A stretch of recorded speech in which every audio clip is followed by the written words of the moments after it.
अश्वत्थामा की कथा। महाभारत की कथा से बहुत लोग अनभिज्ञ नहीं हैं। महाभारत में मुख्य पात्र न होने के बावजूद द्रोण के पुत्र अश्वत्थामा की कहानी दिलचस्प है। शक्तिशाली हथियारों तक पहुंच रखने और लाखों लोगों की मौत का कारण बनने वाले अश्वत्थामा एक ऐसे योद्धा थे जिनमें परिपक्वता और दूरदर्शिता की कमी थी। उनका अहंकार बहुत ज्यादा था। अश्वत्थामा द्रोणाचार्य और कृपि का पुत्र था। द्रोणाचार्य को संतान प्राप्ति नहीं हो रही थी तो वे भटकते भटकते हिमाचल की वादियों में पहुंच गए। वहां पर उन्होंने शिव की पूजा अर्चना कर एक पुत्र की प्राप्ति की। कई वर्षों की तपस्या के बाद जन्मे अश्वत्थामा का जन्म असाधारण था। वह रोने के बजाय घोड़े की तरह हिनहिनाते हुए दुनिया में आया था। यह कान फाड़ देने वाली आवाज पूरी दुनिया में सुनी गई, जिसके परिणामस्वरूप उसका नाम अश्वत्थामा रखा गया। कहा जाता है कि अश्वत्थामा भगवान शिव का ही अंश था।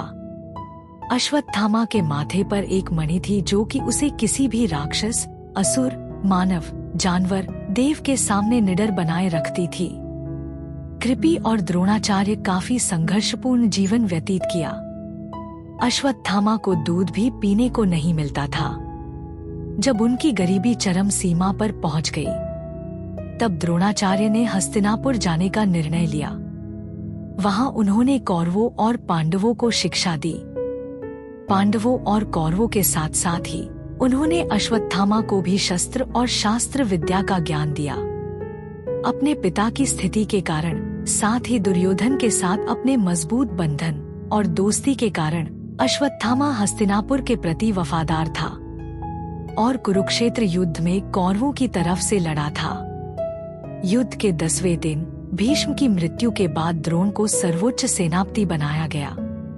उन्होंने युधिष्ठिर को पकड़ने का वादा किया, लेकिन कोई फायदा नहीं हुआ। फिर भी द्रोण के पास जब तक अस्त्र थे, उन्हें मारना बहुत कठिन था। इसलिए कृष्ण और पांडवों ने उन्हें कमजोर बनाने के लिए एक योजना बनाई। यह तय किया गया कि भीम अश्वत्थामा नाम के एक हाथी को मार देगा और फिर द्रोण को सूचित करेगा कि यह उसका बेटा अश्वत्थामा था जो मर गया था। योजना सफल रही और शोकग्रस्त द्रोण को जल्द ही राजा द्रुपद के पुत्र धृष्टद्युम्न ने युद्ध में मार डाला।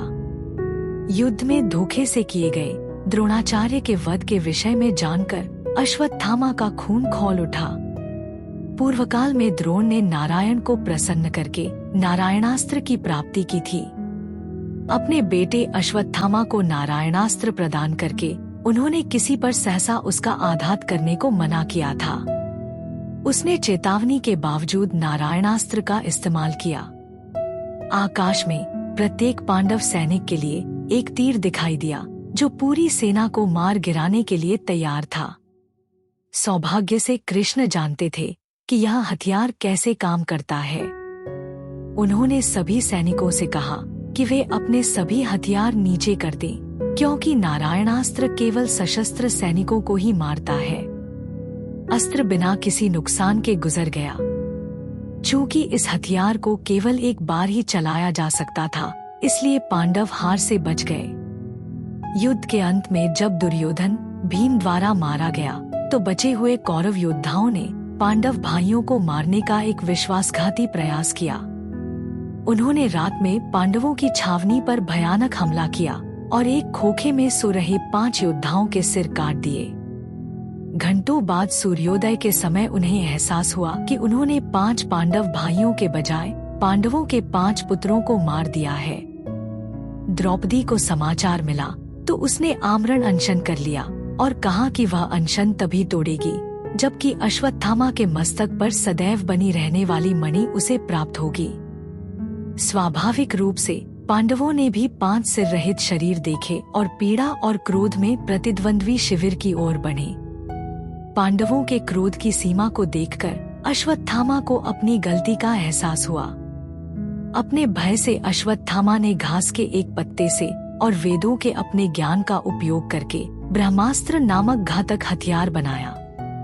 उसने यह हथियार पांडवों पर फेंका और श्राप दिया, सभी पांडव नष्ट हो जाएं। अश्वत्थामा ने ब्रह्मास्त्र छोड़ा, प्रत्युत्तर में अर्जुन ने भी छोड़ा। अश्वत्थामा ने पांडवों के नाश के लिए छोड़ा था और अर्जुन ने उसके ब्रह्मास्त्र को नष्ट करने के लिए। नारद तथा व्यास के कहने से अर्जुन ने अपने ब्रह्मास्त्र का उपसंहार कर दिया, किंतु अश्वत्थामा को ब्रह्मास्त्र वापस लेने नहीं आता था, इसलिए उसने ब्रह्मास्त्र अभिमन्यु की विधवा उत्तरा की कोख में पल रहे बच्चे को मारने के लिए चला दिया। उससे उसकी जान चली गई।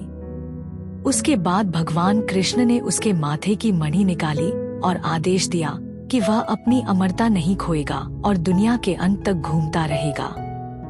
और सबसे बुरी बात यह है कि मणि को खोदने से उसके माथे पर बना गड्ढा कभी नहीं भरेगा और हमेशा खून और मवाद रिसता रहेगा, जिससे दुर्गंध आएगी। तो अश्वत्थामा की बात करें तो अमरता का उसका आशीर्वाद एक अभिशाप में बदल गया और वह तब से खून से लथपथ माथे के साथ पृथ्वी पर घूम रहा है।